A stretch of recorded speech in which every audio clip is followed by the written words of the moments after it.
I really thought that I would see and have confirmed pictures of terrorists beheading children. I never thought I'd ever... Anyway. Hey there, guys. Welcome to the channel. So here's where we're at. You know, at a time when the world is literally on fire, with wars in basically every corner of the world that probably have our fingerprints on them in some way or another. You know, you would think that this would be the time where we would get some real leadership, you know, where the cream, if there is any, would just find a way to rise to the top, you know. And maybe, honestly, there just isn't any cream, because Joe Biden has once again, after showing up more than an hour late to make his remarks on Israel's war, made himself and us look like a complete and total embarrassment, man. And I really don't know what's going on with this dude. I don't know if whatever experimental stuff they may or may not be giving him to help him function just isn't working anymore. But this is what we get, man. And really, you know, when you look at a scene like this, you know, it's not very difficult to imagine exactly why it is that we're in this spot in the first place. Anyway, you know, I got a couple things to show you guys. But before we do, thank you so much to everyone that's been subscribing and leaving such great comments. Really, really appreciate the support, guys. And if you haven't, please help us continue to grow and get the channel out there. Make sure to like, comment, subscribe, and share. Most importantly, share the video. Let's get it out there and let's get into this. I really thought that I would see and have confirmed pictures of terrorists beheading children. I never thought I'd ever... Anyway, but there are countries in the region that are trying to be of some help, including Arab nations that are trying to be of some help. So, anyway. So yeah, I mean, there you have it. Let me know in the comments what you guys think is to blame. You know, can the man just truly not think or communicate anymore? You know, but it's just not acceptable, you know. And the scary thing is, you know, the people that voted for him, even the ones that no longer think he should run again for a second term, they just, for some reason, aren't willing to call it out. And guys, I just really cannot understand how this can be possible. You know, how can you not call this out? So he shows up late. He's not prepared. He mumbles, and then he lies. And not just a regular Biden lie, like about Bidenomics working and all that stuff. He lies about a pretty significant thing, about an internationally significant issue. And it's crazy. Here's just a little bit of how the world reacted.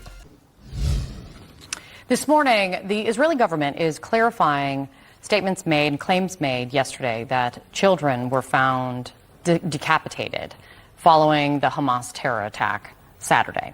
The Biden administration is also walking back a statement that President Biden made about pictures of terrorists beheading children. CNN's Matthew Chance is in Jerusalem. He's joining us now. Matthew, some clarification needed on this. What are you learning here? Yeah, some clarification being given as well by the Israeli government. An official very highly placed in the Israeli government told me that they're not able to confirm that babies were decapitated, that dreadful story that we've all been sort of hearing about in these Hamas attacks. But they are saying that the decapitations happened as well as other, what they described as ISIS-style atrocities by Hamas militants as they attacked Israeli settlements. But what the authorities here in Israel are saying now is that, look, we're not going to confirm whether these people were men or women, whether they were soldiers or civilians, or whether they were adults or children.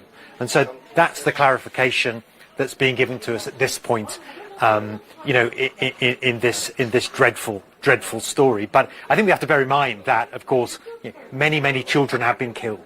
The means by which they were killed is in some ways irrelevant, and that's what the Israeli government wants to do now, is focus on, you know, that crime, that aspect of what's happened. And so yes, a lot of confusion though, as you can imagine. There are still areas where the Israeli authorities have not retrieved everybody's remains. There's still areas in the kibbutz near the Gaza Strip where... So yeah, I mean, what do you say? You know, look, I get it. The guy is old. You know, I know that he's got at least the same cognitive issues that most people his age probably have. So why? You know, why parade the man out there to make a fool of himself and to make a fool of us? And to only muddy the waters around an already incredibly complicated situation. Just do what you always do. Release some sort of lame statement and rely on your people that can actually pretend to talk to get out there and say something, right? Because this is absolutely not the time, man.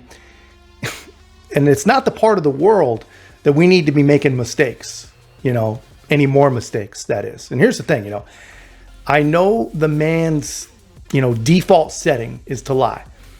You know, arrested with Nelson Mandela in prison type stuff. Bad, but doesn't really destroy the world type stuff. But if this guy can't stick to what they type for him when he's talking about serious things, then you got to put him back in the basement once and for all. But anyway, that's just my take, guys. Let me know yours in the comments. And if you haven't already, please make sure to like, comment, subscribe. Most importantly, share the channel. We'll see you in the next one.